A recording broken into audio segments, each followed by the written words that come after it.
Si l'ADN ne ment pas, le détecteur de mensonges, lui, est-il aussi fiable? Chandru Kumar, notre expert en neurosciences, a mené l'enquête et il a un tuyau à nous donner.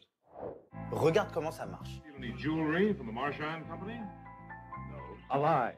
But the machine has not recorded it. Avec des capteurs, on mesure des paramètres physiologiques, autrement dit, les réactions du corps de la personne qu'on interroge. Comme sa respiration, sa transpiration, les battements de son cœur ou l'activité de son cerveau.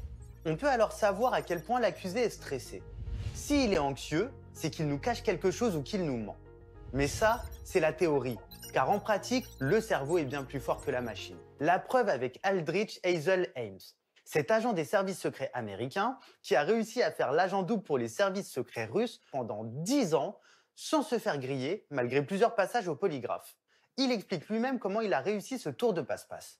Il était convaincu par ses mensonges, donc il n'a pas montré de signes de stress particuliers, tout simplement. Il existe d'autres techniques connues pour faire bugger le polygraphe, on les appelle les contre-mesures. Pour que ton cœur et ta pression sanguine ne s'emballent pas, tu peux ralentir ta respiration juste avant de mentir. Tu peux aussi déclencher des réactions de douleur pour masquer celles liées au stress en te mordant la langue par exemple. Il existe plein d'autres techniques.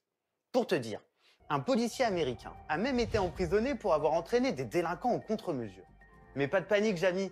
Je peux te révéler toutes ces infos sensibles, car en France, comme dans la majeure partie du monde, on n'utilise pas le polygraphe en interrogatoire. On sait que rien dans le cerveau ne permet de lier le stress à un mensonge.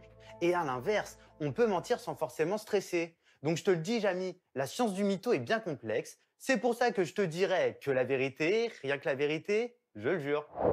Merci Chandru. Alors si on peut tromper le détecteur de mensonges, il y a bien une chose qui ne trompe pas, ce sont les odeurs.